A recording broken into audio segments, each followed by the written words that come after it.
अस्सलाम वालेकुम, मैं हूं डॉक्टर स्मेरा अल्ताफ़ और आज हम इस वीडियो में बात करेंगे बहुत ही इम्पॉर्टेंट और वाइटल विटामिन के बारे में, जिसकी डेफिशिएंसी से बहुत सारे मसले बॉडी में शुरू हो जाते हैं। फर्स्ट ऑफ ऑल अगर हम बात करें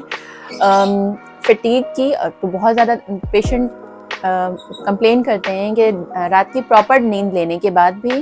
थकन नहीं जाती है और नींद ऐसा लगता है कि नींद लेने के बाद भी बॉडी रिफ़्रेश नहीं हुई है और बॉडी बहुत ज़्यादा हर वक्त थका हुआ महसूस करती है। इसके साथ साथ जब सोकर उठने के बाद पाँव के तलवों में और काफ में पेन होता है, यानी पिंडलियों में दर्द होता है, तलवों में पेन होता है। इसके अलावा बहुत ज़्यादा हेयर फॉल होता है, यानी कि बाल बहुत ज़्यादा गिरते हैं और बाल गिरने के साथ साथ स्किन भी ख़राब हो रही होती है। मसल्स में यानी जिस्म के जितने भी पट्टे हैं, पट्टों में खिंचाव और दर्द होता है, यानी स्टिफनेस भी होती है और पेन भी होता है। इसके अलावा बोन्स में पेन और कैल्शियम की एब्जॉर्प्शन सही तरह से नहीं होती है। यकीनन आप समझ गए होंगे कि हम बात कर रहे हैं विटामिन डी लेवल्स की। बहुत सारे सिम्टम्स ऐसे हैं कि जो आप जानते हैं कि विटामिन डी की डेफिशिएंसी से होते हैं, बट बहुत सारी ऐसी चीज़ें भी होती हैं जिसका हमें पता नहीं होता, यानी हमें हमारे जो ब्रेन का फंक्शन है, जो केमिकल्स हैं, वो भी डिस्टर्ब हो जाते हैं अगर विटामिन डी के लेवल्स मेंटेन ना हो। सर्दियों में अगर हम बात करें तो बहुत ज़्यादा लोग डिप्रेशन का शिकार हो रहे होते हैं क्योंकि वो प्रॉपर धूप नहीं ले रहे होते या विटामिन डी की कहीं ना कहीं डेफिशिएंसी हो रही होती है। तो इसका बहुत ही कॉमन सा टेस्ट होता है, विटामिन D3 का टेस्ट करवाएं और जब आपको डायग्नोस हो जाए, पता चल जाए कि विटामिन डी की डेफिशिएंसी हो रही है, तो इसके यानी प्रॉपर डायग्नोसिस के बाद फिर आप इसके सप्लीमेंट्स लेना शुरू करें और डॉक्टर के हिदायत के मुताबिक ही इसको इस्तेमाल करें। ओवरडोज करने का भी कोई फ़ायदा नहीं, इसके भी नुकसानात हो सकते हैं, तो ओवरडोज ना करें। और इसके अलावा जब तक आपको मेडिसिन इसकी ज़रूरत होती है, सप्लीमेंट्स की ज़रूरत होती है, तो इसको इग्नोर ना करें, क्योंकि बहुत सारी ऐसी चीज़ें होती हैं जब विटामिन डी की डेफिशिएंसी हो रही होती है तो हेयर लॉस भी होता है। आप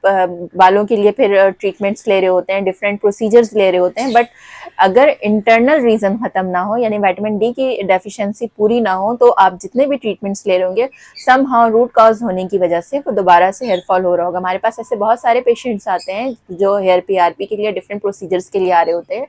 और प्रोसीजर लेने के साथ साथ हम उनको रिकमेंड करते हैं कि आप साथ में विटामिन डी भी लें और उनके लेवल्स भी हम चेक करवाते हैं, सो दैट अगर विटामिन डी की डेफिशिएंसी है तो वो भी वक्त के साथ पूरी होती रहे। इसके साथ एक बहुत ही कॉमन मसला जो कि जेनजीज बहुत अच्छी तरह से समझते हैं, और वो लोग जो फ्रीलांसर्स हैं या किसी ना किसी तरह मोबाइल से कनेक्टेड रहते हैं हर वक्त, या फिर कंप्यूटर या लैपटॉप की स्क्रीन की वजह से उनकी आइज़ वीक हो रही हैं, तो उनको भी ज़रूर चेक करने की ज़रूरत है कि विटामिन डी लेवल्स उनके नॉर्मल हो, प्रॉपर हो। समटाइम्स विटामिन डी लेवल पर हम क्योंकि मॉनिटर नहीं कर रहे होते हैं, तो उसकी डेफिशिएंसी की वजह से भी हमारी आइज़ में प्रॉब्लम होती है, आइज़ वीक हो जाती हैं। अब मसल्स की हम बात करें, जो लोग जिम फ्रीक्स हैं, जो लोग एक्सरसाइज करते हैं, वो अपनी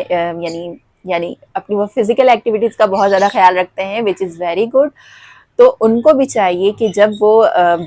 डाइट कर रहे होते हैं, जिम कर रहे होते हैं, तो अपनी विटामिन डी लेवल्स को ज़रूर चेक करें। मसल इंजरी ना हो, मसल पेन ना हो, स्ट्रेन ना हो, या कम एज में ही, क्योंकि बहुत ज़्यादा फिज़ी ड्रिंक्स की वजह से, कार्बोनेटेड ड्रिंक्स की वजह से कैल्शियम लॉस बहुत तेज़ी से होता है और बोन्स वीक हो जाती हैं या हड्डियाँ भुरभुरेपन का शिकार हो जाती हैं, ब्रेकेज या फ्रैक्चर हो जाता है। इसमें भी विटामिन डी लेवल्स का बहुत इंपॉर्टेंट रोल है। अगर आपके विटामिन डी लेवल्स सही तरह से बॉडी में मौजूद होंगे तो कैल्शियम की एब्जॉर्प्शन भी अच्छी होगी और आप डिफरेंट जो आप डाइट में ग़िज़ा ले रहे होते हैं, फ्रूट्स ले रहे होते हैं और डिफरेंट सप्लीमेंट्स ले रहे होते हैं, उसकी एब्जॉर्प्शन भी अच्छी होती है। तो आई होप कि ये मैसेज आपके लिए यूज़फुल रहेगा। इसी तरह की मज़ीद इंफॉर्मेटिव वीडियोस के लिए कनेक्टेड रहें और फॉलो करते रहें डॉक्टर स्मेरा अल्ताफ़, और अपनी दुआ में याद रखिएगा, अपना बहुत ज़्यादा ख्याल रखिएगा। अल्लाह हाफ़िज़।